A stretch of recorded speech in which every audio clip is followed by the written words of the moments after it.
Entonces vamos a iniciar la ponencia del día de hoy, la cual está formulada a través de la siguiente pregunta. ¿Cuál es el aporte práctico de la neurociencia en el deporte? Últimamente, ayer el profesor Ricardo Jiménez, el profesor Farid Salgado y varios ponentes en el Congreso Internacional de Didáctica han hablado del tema de neurociencia. Sin embargo, ¿cuál es la utilidad de la neurociencia en el deporte? Pues vamos a intentar dirimir algunas de las relaciones epistemológicas que surgen alrededor de la inclusión en el deporte. Algunos de los estudios que se van a socializar han sido hallados o han sido plasmados en el libro Fútbol, el juego como neurointeracción, y vamos a intentar poco a poco dilucidar qué dice la ciencia frente a la neurociencia aplicada al deporte y cómo podemos incidir positiva o negativamente de acuerdo a cómo lleguemos a comprenderla. Entonces, quiero empezar con esta frase y es que quien se escucha a sí mismo podrá escuchar a los demás. Dentro del marco del Congreso Internacional es importante referir que la didáctica sería como la manera en la cual hacemos de la relación enseñanza-aprendizaje un proceso mucho más comprensible, armónico, atrayente, placentero y significativo. Entonces vamos a entrar en un mundo donde espero que todos podamos aprender. Comparto plenamente el aprendizaje que hoy nos deja la doctora Beatriz Vélez cuando dice que ella no va a generar ciertos aportes, sino ciertas pistas. Y creo que, que es importante continuar con ese.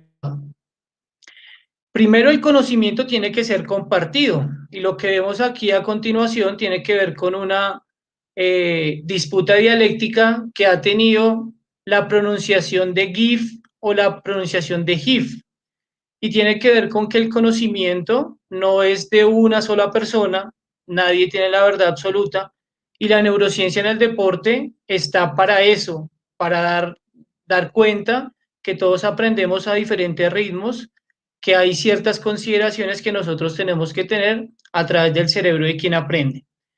Esta misma discusión se ha extendido por más de 20 años porque las personas que en su momento acuñaron el término no se colocaron de acuerdo en la forma en cómo se debía pronunciar.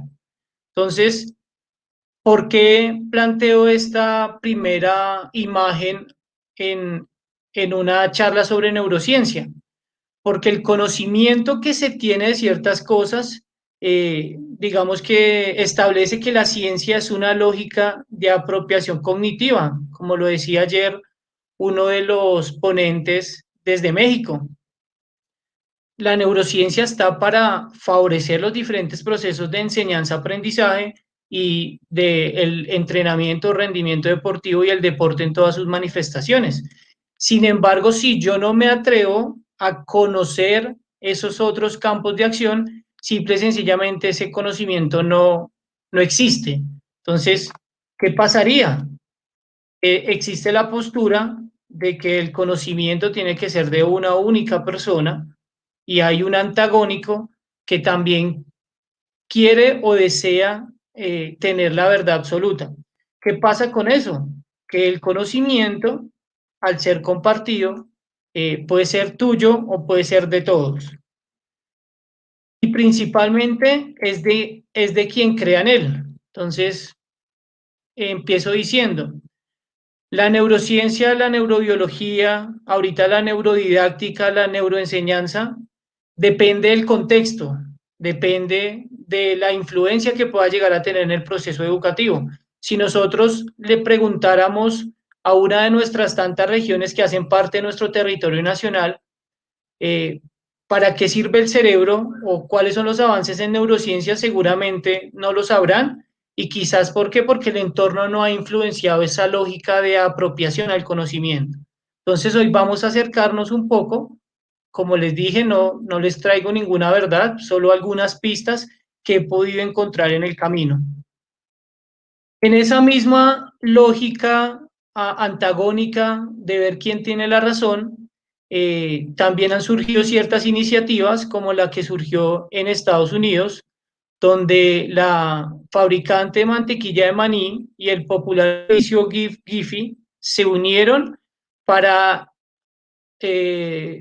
prácticamente que dirimir y fragmentar esa relación sobre el debate de quién tenía la razón en cómo pronunciar si GIF o GIF.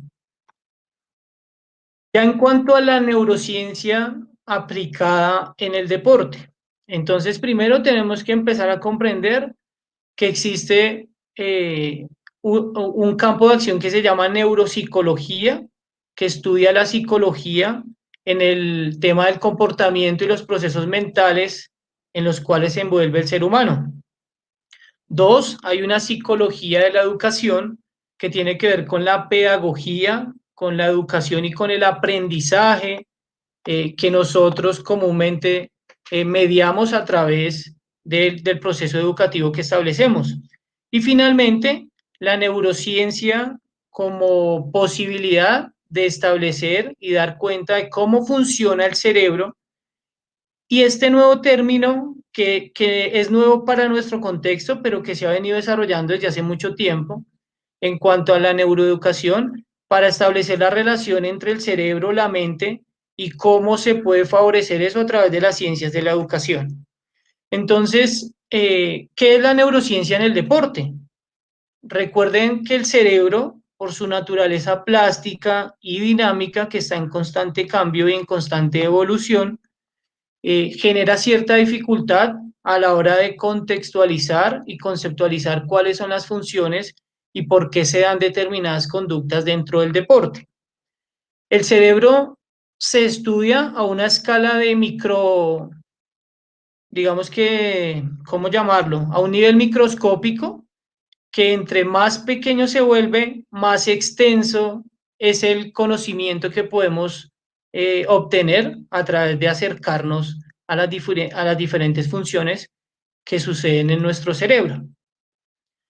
Hay diferentes proyectos, dos de Estados Unidos principalmente, y un proyecto desarrollado, eh, digamos que desde la Unión Europea, que tienen que ver con el estudio del cerebro. El primero de ellos es un proyecto que se llama BRAIN y que significa investigar al cerebro a través del avance de la neurotecnología innovadora, y lo que han buscado ellos es tratar de capturar una foto dinámica de la actividad cerebral para crear un atlas detallado de cómo nuestra mente piensa, de cómo nuestra mente aprende y de cómo nosotros recordamos. El segundo proyecto se llama Human Project, Human Connectome Project, y aquí lo que buscan es crear un mapa detallado de todas las conexiones neuronales que tiene el cerebro, lo que comúnmente se conoce como conectoma. Hay un autor que se llama Sebastián Seung, que ha profundizado en lo que es el conectoma, y él dice que este mapa de conexiones neuronales que puede codificar nuestro cerebro es lo que facilita la creación de hábitos, de habilidades, de destrezas y de aprendizajes. Entonces, esto da pie a que otras comunidades desarrollen proyectos similares como el European Human Brain Project, que lo que busca es a través de la modelización matemática realizar una caracterización empírica del cerebro a través de la relación de simulación, como funciona un ordenador comúnmente. Entonces, vamos a la fundamentación epistémica para dar cuenta de cómo podemos nosotros empezar a entender la neurociencia y cómo podemos aplicarla al deporte. Tenemos que comprender que la persona o el sujeto que practica el deporte es un ser humano, y ese ser humano establece diferentes relaciones con el entorno, con el espacio, con el tiempo, con sus compañeros, consigo mismo, a través de su cerebro. Entonces, nosotros podemos y hemos venido enseñando a través de la experiencia. Entonces nosotros comúnmente tomamos decisiones con base en las diferentes situaciones a las que nos hemos enfrentado.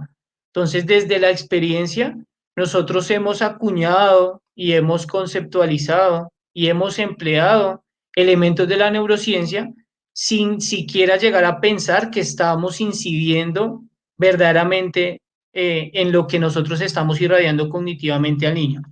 Dos, la relación que establece la pedagogía y la educación para direccionar los diferentes procesos deportivos que den cuenta de cómo el niño aprende, y esta mañana lo veíamos y con algunos docentes de la universidad se ha establecido esa discusión frente a lo que debería ser un proceso de aprendizaje, de irradiación, de fundamentación, de construcción de un esquema y un control motor que favorezca más adelante una adherencia de ese niño o de esa niña al deporte. Un tercer elemento que tiene que ver ya con el entrenamiento, cómo concebimos el entrenamiento y cómo desde el entrenamiento direccionamos una serie de estímulos que pueden llegar o no a favorecer la apropiación del niño. Uno de esos tantos elementos que comúnmente nosotros irradiamos en el proceso de entrenamiento tiene que ver con la empatía, tanto la empatía a nivel cognitiva como la empatía a nivel emocional. Es decir, que mi deportista, mi niño, mi niña, piense lo que yo estoy pensando y sienta lo que yo estoy sintiendo. Y tiene que haber una estrecha relación entre emoción y conciencia para que cada una de las diferentes resoluciones que se dan en el deporte pues puedan ser tomadas según la decisión y según la situación que puede llegar a tomar el niño. Y aquí entra el punto de vista académico y es para qué es importante saber cuáles son los lóbulos, cuáles son las áreas, cuál es el sistema límbico que favorece las emociones o para qué sirven las emociones. Pues serviría para intentar entender nuestra labor como docentes y pedagogos del deporte, que a su vez favorezca ese proceso de entrenamiento y que a su vez sea coherente con una pedagogía y una educación que continuamente alimente y retroalimente nuestra experiencia como pedagogos.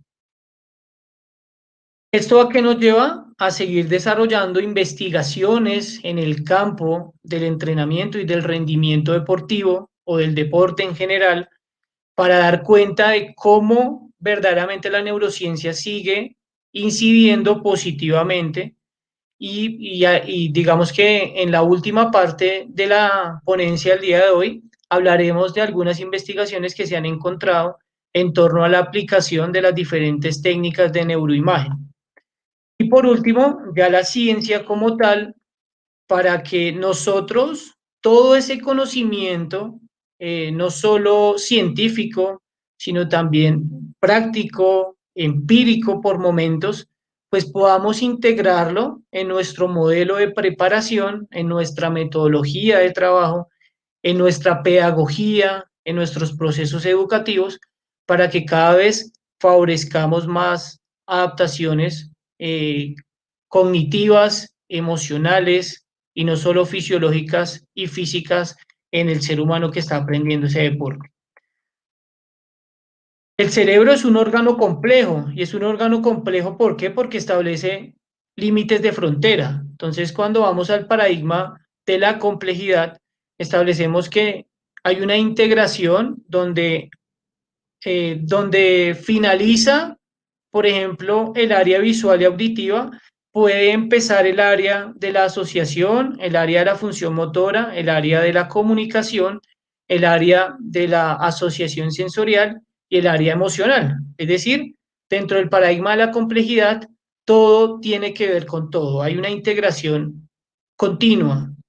Y en ese entendimiento surge otra teoría que tiene que ver con el enfoque ecológico que un señor llamado Uri Bonfenbrenner plantea como la posibilidad de dar cuenta de que un proceso, de que una manifestación, de que una destreza, de que un movimiento tiene detrás una serie de experiencias y una serie de procesos que por momentos nosotros hemos obviado. Entonces hoy vamos a intentar estudiar el cerebro a través del área visual y auditiva, a través del área de la asociación, que busca la consolidación de las diferentes memorias y de los diferentes órganos y estructuras cerebrales que están vinculadas a la emoción, el área de la función motora, el área de la comunicación, el área de la asociación sensorial y somatosensorial y el área emocional. Entonces vamos a empezar por dar cuenta de qué sería el área visual. Entonces aquí encontramos dos estudios donde nos dicen que el sistema visual sirve para discriminar todos los aspectos relacionados a las variaciones que puede llegar a tener el movimiento. Entonces, la importancia de la observación en el deporte abre una brecha importante en la generación de una pregunta y es, ¿qué tipo de imágenes proyectamos en nuestros deportistas continuamente? Recuerde que toda la información que perciben nuestros ojos a través de las ondas electromagnéticas, o sea, el estímulo viene de esas ondas electromagnéticas que son decodificadas por nuestros ojos. Entonces eso crea un bucle retroactivo que finalmente da cuenta de una imagen mental. Entonces nuestro deportista comúnmente genera procesos de aprendizaje a través de todo lo que ve, porque el sistema visual es el más empleado de todos. Entonces, la pregunta es, ¿qué tipo de imágenes nosotros proyectamos en nuestros deportistas? Y aquí la neurociencia tiene un aporte importante y nos dice que comúnmente nosotros, cuando desarrollamos un proceso de entrenamiento, eh, debemos estimular el área visual. ¿Y el área visual relacionado a qué? A favorecer los procesos de observación. Cuando una persona observa, una persona puede interpretar la situación y esa situación tiene que ir en relación a tres elementos. El dónde, que está referido directamente al espacio, el cuándo, que está referido al tiempo, y el cómo, que está referido a a la forma en la que esa persona o ese deportista puede ejecutar una conducta motriz. A su vez, tiene que mantener la velocidad con la que se desarrolla el deporte. Tiene que mantener la trayectoria del elemento o de los diferentes otros deportistas que están en la práctica deportiva.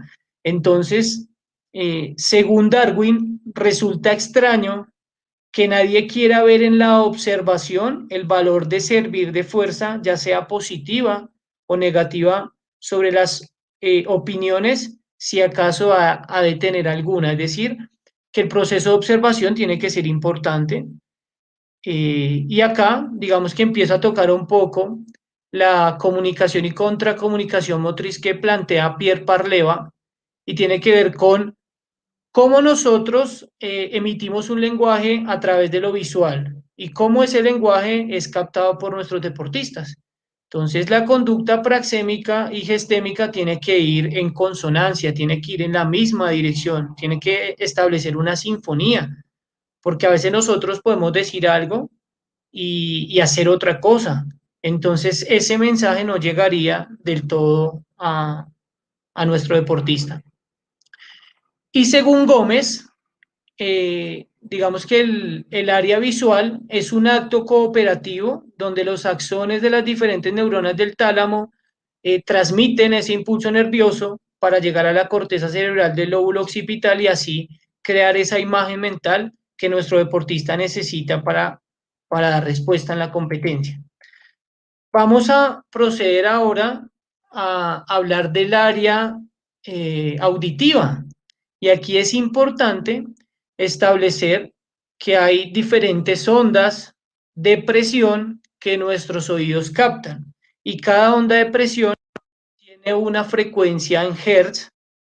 Y digamos que acá cuando hacemos alusión a hertz, digamos que un hertz haría alusión a un ciclo por segundo. Entonces estas ondas irían en un ciclo de 1 a 3 por segundo estas de 4 a 7, las ondas alfa de 8 a 12 y las ondas beta de 13 a 13. Cada tipo de onda genera en nosotros unas respuestas totalmente diversas. Las ondas de más baja frecuencia son las que favorecen los procesos de sueño y descanso y regeneración del sistema inmunitario. Las ondas teta, que tienen una frecuencia de 4 a 7 Hz, favorecen la meditación, el yoga, el entrenamiento autógeno, el mindfulness, que fue lo que planteaba la profesora Sol esta mañana. Las ondas alfa son las que favorecen los procesos de relajación, quizás los procesos de atención plena, de conciencia, de preparación, de focalización, de visualización, que tanto utiliza el psicólogo para favorecer esas imágenes mentales en su deportista. Y finalmente las ondas beta, que son las que estimulan la actividad mental predispuesta para algo. ¿Qué pasa? Esto llevado directamente a la práctica, ¿cómo se traduciría? Cuando uno ingresa a un camerino, voy a colocar el caso del deporte fútbol, que es el único que conozco, y antes de un partido, los y las deportistas están en un ambiente, digamos que de camaradería, de alegría, entonces ellas escuchan música con elevadas ondas de frecuencia. ¿Para qué? Para poder estimular la actividad mental y predispuesta.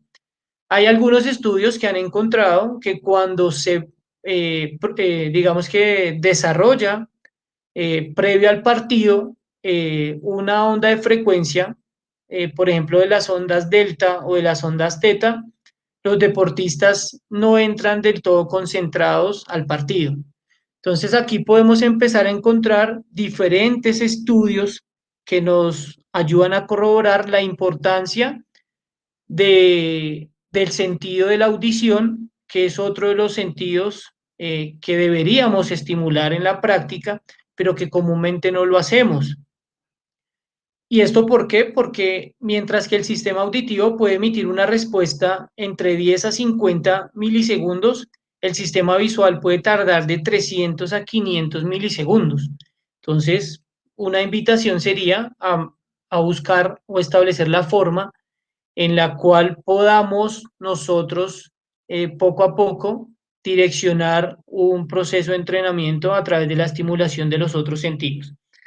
El primer estudio que encontramos es el proceso de imaginación que ha desarrollado Elvira en el 2004 y ella afirma que la música ayuda a los procesos imaginativos porque favorece la necesidad de crear algo. Entonces, cuando yo estoy comúnmente escuchando música, eh, tengo la facilidad de, a través de la capacidad coordinativa del ritmo, de la diferenciación, de la orientación, del acoplamiento, tener cierta destreza ante las diferentes fluctuaciones que pueden ser las que me presente la competencia. Entonces, una pregunta interesante sería, si sabemos que la capacidad de ritmo es importante en la consolidación de diferentes destrezas y habilidades motoras, ¿por qué no entrenar la coordinación a la luz de la utilización de la música? ¿Esto por qué lo digo? Porque cuando yo desarrollo un proceso donde aparte de lo visual estoy estimulando el sentido de la audición, pues se ven favorecidas las emociones. Entonces, hay un trabajo que desarrolla Ferguson y colaboradores en 1994 y ellos analizaron cómo los ritmos musicales y la asociación que puede llegar a tener con las emociones favorece o no el desarrollo de la práctica. ¿Y qué encontraron? Que cuando desarrollan entrenamientos con música de ritmos elevados y rápidos, se producen efectos positivos relacionados con el placer, con el goce y con la satisfacción. ¿Qué pasa digamos que por otro lado? Que cuando se entrena con música de ritmos bajos y lentos, desencadena efectos negativos asociados a la tristeza, a la insatisfacción y a la desmotivación. Y es por eso que, que quizás los ritmos musicales que comúnmente escuchamos, pues están asociados a eso. Como que nos dice, si usted está triste, pues escuche cierto tipo de música. Entonces podríamos mirar o buscar la forma de cómo integrar la estimulación de este otro sentido. Y para ello, pues les dejo otra de las formas que se están utilizando y tiene que ver con algo que se llaman sonidos binaurales o sonidos 3D que irradian ciertas zonas del cerebro que la música convencional o los ritmos convencionales no hacen. Por último, encontramos el estudio de Montanchez en el 2012 y ella nos dice que cuando nosotros queremos mejorar una habilidad coordinativa o una acción coordinativa que ha presentado ciertas dificultades en el aprendizaje, podemos hacerlo a la luz de la implementación de ciertos... Profesor Borgi, Sí, señor. 10 minutos. Listo, profesor, gracias. De ciertos ritmos respiratorios para favorecer los diferentes movimientos. Aquí voy a proceder a compartir las áreas de asociación y áreas de la función motora. Entonces, ¿qué hace la asociación en nuestro cerebro? Crea procesos conscientes para crear respuestas o recuperaciones ante las diferentes cargas o descargas de los estímulos que recibimos. Entonces, nosotros como pedagogos sí podemos incidir positivamente en el aprendizaje de nuestros deportistas a través de la correlación de los estímulos, del direccionamiento de los mismos y cómo estos pueden llegar a ser o no positivos. Aparece algo que se llama concepto de seguimiento de pensamiento y que está directamente relacionado con la influencia también de la emoción. Entonces, ¿qué pasa cuando yo me emociono? Cuando yo me emociono, veo favorecidos ciertos sistemas dentro de nuestro cerebro que hacen que muchas de las conductas se almacenen de forma inconsciente. ¿Qué pasa con la inconsciencia? Que es un sistema de reacción mucho más rápido frente al estímulo que mi deportista puede llegar a tener. Eh, Dos, el área de la función motora distingue la diferenciación que hay entre las diferentes acciones reflejas como actos motores no aprendidos y las respuestas espontáneas a partir de las múltiples competencias. Comúnmente cuando aprendemos una habilidad deportiva o un deporte, en esa irradiación cognitiva empezamos por una incompetencia inconsciente. No podemos desarrollar el deporte y no sabemos por qué se da. A medida que lo seguimos practicando, aparece una incompetencia consciente. Es decir, nosotros seguimos sin desarrollar esa habilidad, pero ya sabemos qué nos hace falta para mejorarla. Y ese mismo proceso nos lleva a una competencia consciente. Entonces, desarrollamos las acciones, las adaptamos a las situaciones y por momentos, pues tomamos decisiones equivocadas. Y finalmente, las personas que son irradiadas a través de estos diferentes estímulos pueden llegar a algo que se llama una competencia inconsciente, es decir, el deportista no piensa o no tiene que gastar mucha energía para tomar una decisión. Y hacia allá es donde va el siguiente punto, que es tomar decisiones con frugalidad, es decir, con ahorro de energía, siendo lo más proactivo posible para utilizar los recursos energéticos que tiene nuestro cerebro. Ya el área de Wernicke y el área de Broca establecen la diferente comunicación entre la escucha y el habla para crear actos comunicativos. Entonces, nosotros comúnmente emitimos, digamos que ciertas directrices, orientaciones, planteamiento de objetivos, correcciones, sugerencias. ¿Para qué nos sirve la neurociencia? Para saber que existe algo que se llama lenguaje, ¿sí? Y tiene que ver con la proliferación de la red neuronal sináptica que nosotros establecemos. ¿Qué queremos que nuestro deportista interiorice, que nuestro deportista aprenda? ¿Cómo establecemos esa comunicación para que verdaderamente lo que yo digo llegue en la forma en la que yo estoy pensando? Y dos, a través de algo que se llama la función sintagmática, que hace alusión a cómo nosotros somos coherentes frente al respeto de las habilidades que pueda llegar a tener la persona frente al estímulo que puede llegar a recibir. Ya en cuanto al área de la asociación somatosensorial y el área de la asociación, pues acá para resaltar es que el programa motor o el programa de control motor que puede llegar a tener un niño se puede ver favorecido cuando nosotros establecemos una relación social. Ya el profesor Ricardo Jiménez ayer lo mencionaba y tiene que ver con la utilización de las neuronas espejo. Continuamente yo estoy expuesto como entrenador a que todos mis deportistas me estén observando. Entonces, las neuronas espejo dicen que yo puedo sentir y percibir lo que estoy pensando.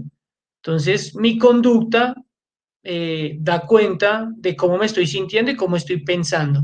Entonces, en ese sentido, la neurociencia nos dice, hay este mecanismo que utiliza el sistema límbico que se llama neuronas espejo y revise cómo usted aprueba o desaprueba continuamente las decisiones que su deportista toma.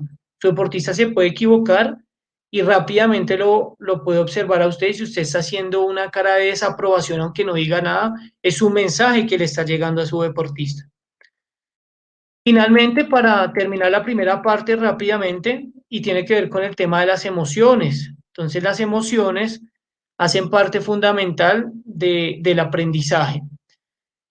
Es importante que nuestro deportista empiece a percibir, comprender, dominar, utilizar, manejar y sentir ciertas emociones. Y las emociones están directamente relacionadas a digamos que, ¿cómo llamarlo? Están directamente relacionadas al proceso en cómo yo lo manifiesto, cómo lo puede manifestar mi cuerpo.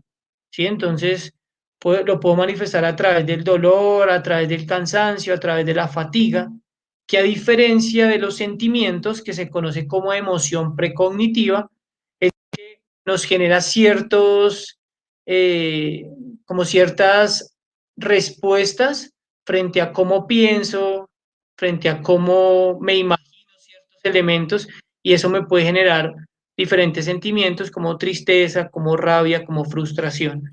Profesor Aquí, Borgi, 5 minutos. perfecto, profesor, gracias. Es importante en cuanto a las emociones que nuestros deportistas aprendan a comprender o a diferenciar y que nosotros como entrenadores también sepamos diferenciar una emoción de un sentimiento y cómo favorecemos que mi deportista aprenda a convivir con el estrés, con la frustración y que realmente interprete que el error hace parte del aprendizaje. Listo, vamos a proceder ahora a hablar quizás del tema más interesante para algunos. Voy a intentar ser lo más rápido y concreto posible por el tiempo. Y acá estamos observando 5 técnicas que habitualmente se están utilizando en el campo del rendimiento y en el campo del deporte para evaluar el cerebro. Primero encontramos una electroencefalografía, para que nos asociemos un poco quizás a las abreviaciones, la MEG o magnetoencefalografía. Aquí encontramos la TMS, que es la estimulación magnética transcraniana. Aquí encontramos la espectroscopia funcional de infrarrojo cercano y acá encontramos la resonancia magnética funcional. En la siguiente imagen estamos observando en la figura, en la primera figura, el instrumento en el cual se evalúa la magnetoencefalografía. En la imagen central nos dice cómo funciona la magnetoencefalografía. ¿Y qué es la magnetoencefalografía? Es una prueba no invasiva que utiliza un dispositivo superconductor de interferencia cuántica y una computadora para poder medir la actividad neuromagnética al interior del cerebro.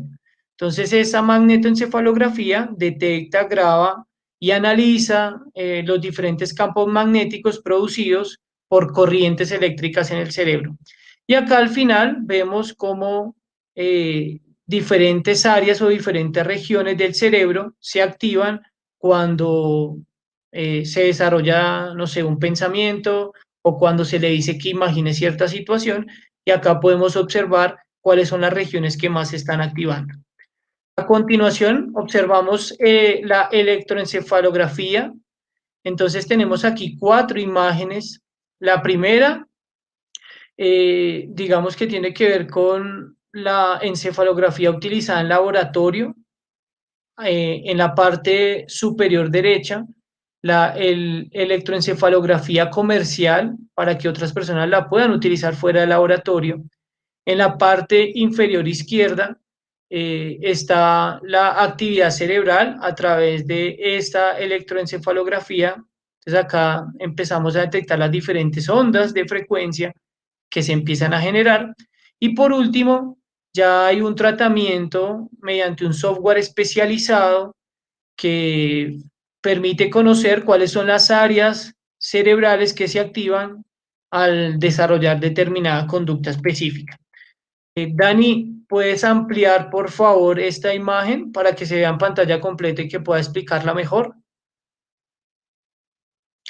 Entonces, a continuación vemos este estudio que tiene que ver con la utilización de la resonancia magnética funcional.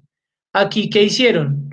Al implementar la resonancia magnética funcional, quisieron conocer cuál es la activación del putamen, de la ínsula, del lóbulo parietal inferior, del área motora suplementaria y del giro por central. ¿Qué encontraron ellos? Aquí observamos en la gráfica que hay jugadores de baloncesto y que hay jugadores de voleibol. ¿Qué hicieron ellos? A través de realidad virtual, empezaron a estimular lanzamientos de baloncesto y saques de voleibol. Y podemos observar cómo los jugadores de baloncesto gastan menos energía y hay una menor activación de las zonas cerebrales en el lanzamiento de baloncesto, mientras que eso se incrementa cuando tienen que hacer lanzamiento, saques de voleibol. Y caso contrario, con los jugadores de voleibol que gastan demasiado o hay una activación muy elevada de las diferentes áreas que ellos evaluaron en el lanzamiento de baloncesto, mientras que eso disminuye en el saque de voleibol. ¿Cuál es la conclusión principal digamos que, de este estudio? Y es que los atletas fueron más efectivos en la representación de las secuencias motoras y la interocepción de las secuencias que estaban intentando ejecutar. ¿Y qué sugiere este estudio? Eh, que podamos direccionar diferentes técnicas deportivas en la infancia para que el deportista pueda activar una mayor cantidad de áreas cerebrales. Y por último, vamos a observar rápidamente la estimulación magnética transcraniana. Y acá, ¿qué fue lo que hicieron? Esta es una investigación que se denomina la estimulación espinal de corriente directa transcutánea para aumentar la transmisión corticoespinal y mejorar la producción motora voluntaria en humanos. ¿Ellos qué hicieron digamos que con este estudio? Ellos utilizaron esta estimulación magnética transcraniana y le solicitaron a los participantes digamos que desarrollaran un movimiento motor balístico para determinar la activación del músculo flexor plantar y a través de la activación electromiográfica del sóleo. ¿Cuál es la conclusión principal de ellos? Y es que cuando se utiliza esta técnica de estimulación magnética transcraniana, se puede, digamos que, favorecer la producción motora voluntaria a través del incremento del impulso descendente desde las neuronas córtico-espinales hacia las neuronas motoras flexoras y plantares espinales, lo cual se puede constituir o abre un abanico de posibilidades para que se vea favorecida la función motora después de lesiones en el sistema nervioso central o en el proceso de rehabilitación. Y por último, encontramos la última técnica que traje para hoy, que tiene que ver con la espectroscopia funcional de infrarrojo cercano. Este es un estudio del 2018 que se denomina Neurodiagnóstico en el Deporte, investigación del cerebro del atleta para mejorar el rendimiento y las habilidades específicas del deporte. Y ellos, a través de la implementación de esta técnica, ¿qué nos dicen o cuáles son las conclusiones principales?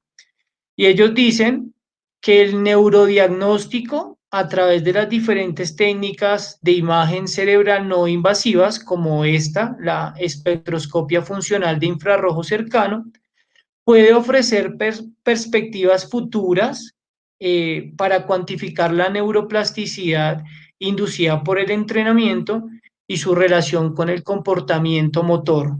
Entonces, si se dan cuenta, comúnmente nosotros direccionamos una serie de estímulos, desarrollamos una serie de procesos y es importante que nos acerquemos a la neurociencia. ¿Para qué? Para comprender realmente cuál es el mensaje que desde la pedagogía, desde la didáctica, desde la educación y desde la metodología de entrenamiento estamos direccionando o induciendo a nuestros deportistas. Entonces, eso era todo. Muchísimas gracias y pues quedo atento a las preguntas si las hay, profesor Jack. Muchas gracias. Gracias, apreciado profesor Borgi. Sin embargo, antes de pasar a las preguntas que los estudiantes manifiestan y las otras personas manifiestan, hay varias inquietudes que me permito comedidamente expresar. Existen múltiples formas de afrontar un reto, a nivel personal o a nivel colectivo, durante un evento competitivo donde se exige X resultado deportivo. Uno, usted lo expresaba, una estrategia es utilizar música. En los campeonatos donde yo participé como deportista, observaba efectivamente personas con diferente tipo de, llamemos, de sintonía musical, con unas tonalidades, con otras tonalidades. Otros utilizaban otros recursos prohibidos.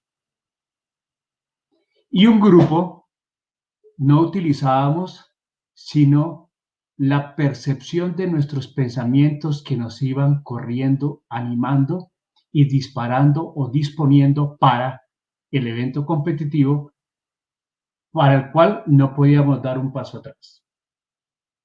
Ante esas múltiples opciones, surgen las preguntas.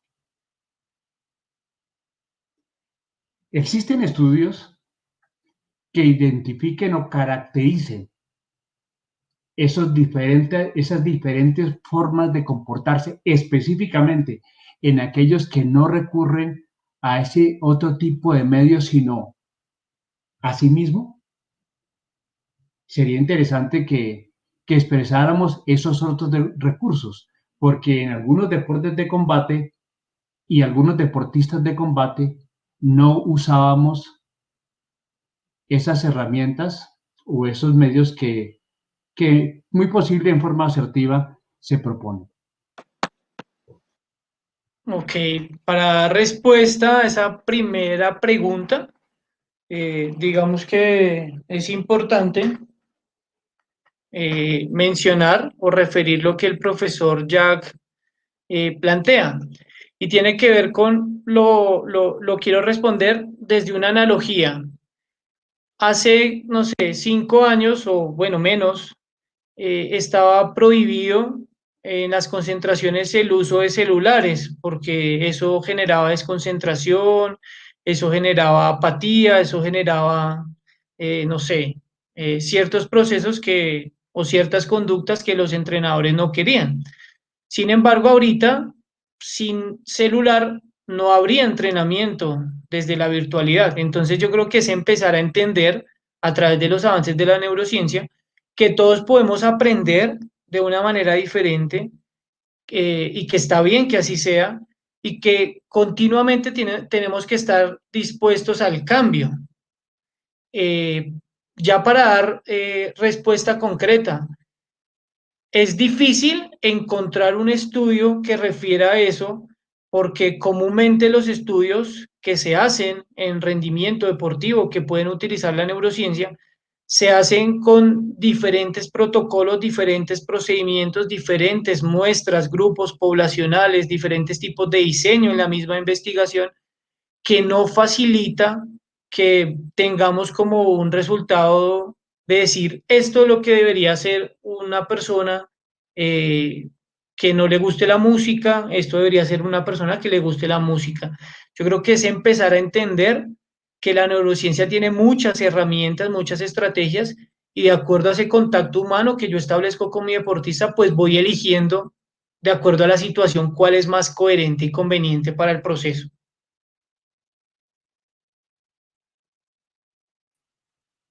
Gracias, profesor Borgi. Aquí tenemos otras múltiples preguntas. Una de ellas manifiesta, muchas personas, no solo deportistas desde edades tempranas, desarrollan miedos y experiencias negativas que a lo largo del tiempo dejan marcas muy grandes en el comportamiento del sujeto.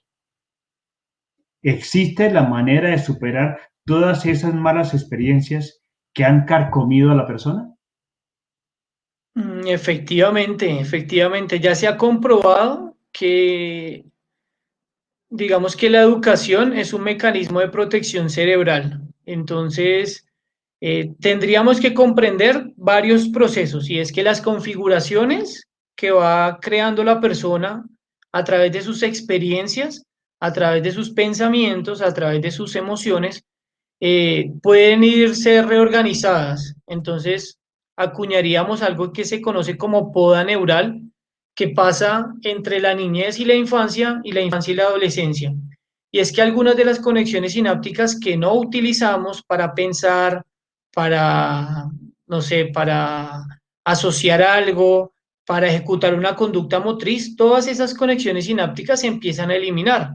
Entonces, se podría empezar a favorecer y a distinguir por qué esa persona no ha sido irradiado positivamente en ese proceso de formación.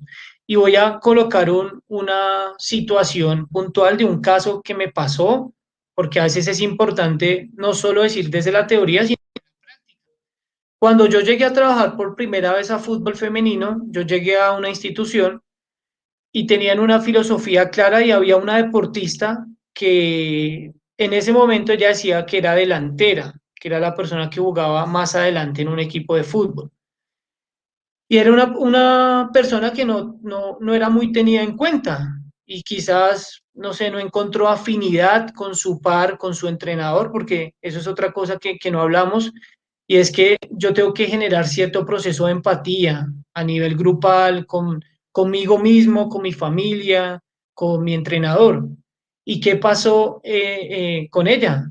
Ella, cuando yo llegué, ella se sintió quizás identificada y cobró protagonismo, y esas posibles experiencias no muy productivas para ella empezaron a hacerlo, porque vino otra persona, otra configuración, otro proceso de enseñanza-aprendizaje, y ella alcanzó a ser jugadora de Selección Bogotá, Preselección Colombia, y actualmente juega y estudia en Estados Unidos y está pronto de ser profesional en ciencias del deporte. Entonces, sí es posible, y así como podemos incidir positivamente, pues también podemos hacerlo negativamente. Todo depende de que comprendamos que la palabra convence y el ejemplo alcanza, y qué tipo de profesional queremos ser, cómo concebimos el aprendizaje, la enseñanza.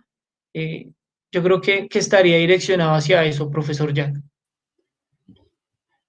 Muchas gracias, profesor Borgi. Siguiente pregunta. ¿Cuál es la diferencia cerebral y neuronal entre las siguientes dos personas? Una, que se ve completamente arropada por el miedo y la desesperanza. Y la otra, que se muestra valiente y decidida, incluso con una alta autoestima? Yo creo que las experiencias juegan un papel fundamental. En esa, digamos que en ese mismo proceso, la reorganización neuronal se puede ver favorecida o no por los estímulos que nosotros lleguemos a producir en el cerebro de la persona. Hay algo que se conoce como alexitimia, que es carencia de emoción frente al desarrollo de algo.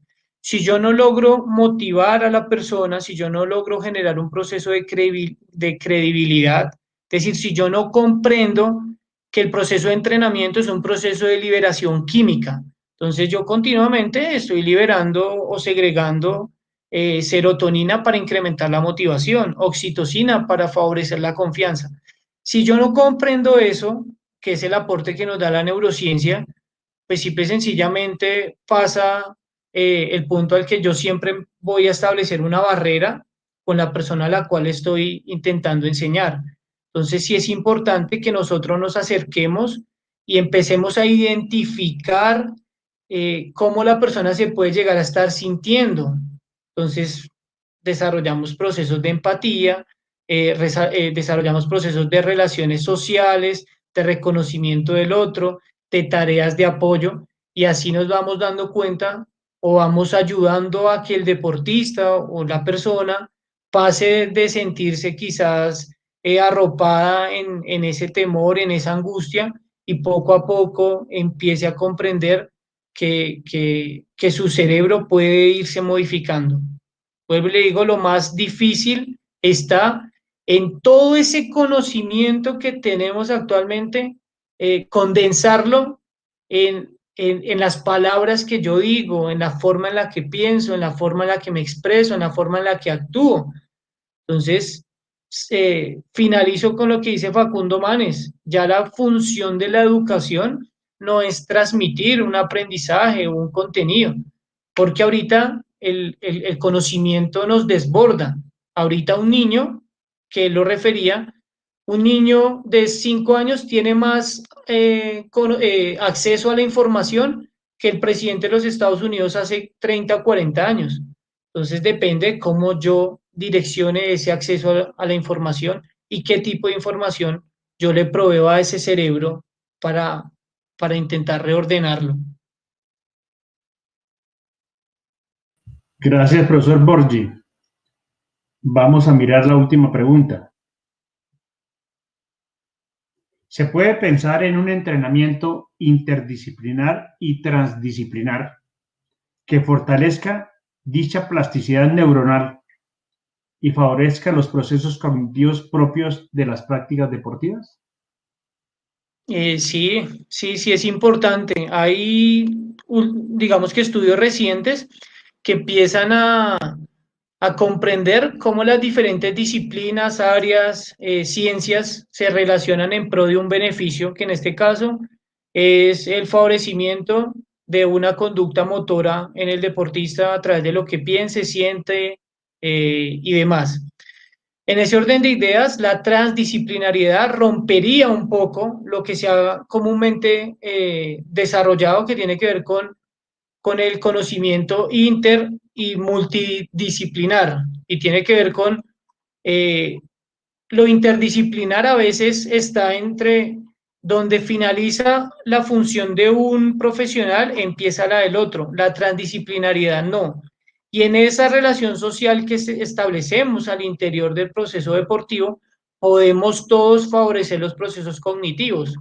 Es decir, si necesitamos, no sé, mejorar la atención, que es un recurso muy limitado, pues no es única y exclusivamente función del psicólogo mejorar, depende del entrenador, del preparador físico, del asistente, del fisioterapeuta. Que él tenga hábitos de vida saludable, no solo depende del médico, del fisioterapeuta, depende de todo. Entonces, en esa relación o en esa red social que establece el deporte, todos estamos en la función de favorecer el proceso cognitivo del deportista, y debería ser así. Apreciado profesor Borgi, como siempre, muy agradecido con su espontaneidad, con su contribución. Agradecemos mucho en nombre de la universidad, representada en sus estudiantes y en la comunidad educativa en general. Muchas gracias a usted, maestro, y gracias a la universidad por este espacio. Un abrazo para todos y gracias por las preguntas.